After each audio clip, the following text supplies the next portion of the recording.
Hello बच्चों, let's see this question.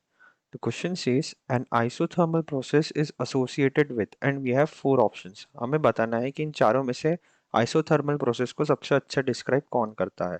आइए solution start करते हैं.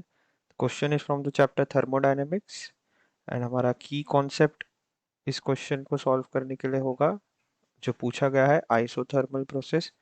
हम समझ लेते हैं कि आइसोथर्मल प्रोसेस क्या होता है. सो आइसोथर्मल प्रोसेस बेसिकली वही प्रोसेस होता है जिनमें टेम्परेचर कांस्टेंट होता है. Temperature always constant.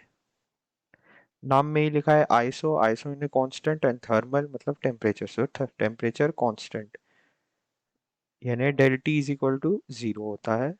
अब हम ऑप्शंस के साथ देखेंगे तो क्लियर कट हमें ऑप्शन बी मिल जाता है कांस्टेंट टेम्परेचर. बाकी ऑप्शंस डिस्कस करते हैं. ऑप्शन ए कहता है कांस्टेंट एंट्रोपी.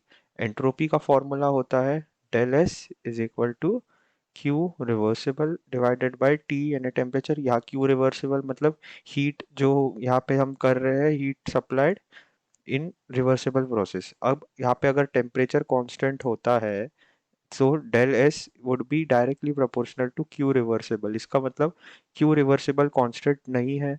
अगर जैसा क्यू रिवर्सिबल रहेगा वैसा डेल एस रहेगा. सो कांस्टेंट तो नहीं है एंट्रोपी. सो ऑप्शन ए गलत इसलिए है. ऑप्शन बी हमारा सही है क्योंकि ये डायरेक्ट लिखा है कांस्टेंट टेम्परेचर. ऑप्शन सी कहता है कांस्टेंट एंथैल्पी. अगर हम एंथैल्पी के फॉर्मूला की बात करें so H is equal to U plus P V. H enthalpy, U हमारा इंटरनल एनर्जी होगा, पी प्रेशर होता है और वी वॉल्यूम. यहाँ पे टेम्परेचर का कोई रिलेशन नहीं है. सो इसलिए ऑप्शन सी भी गलत है.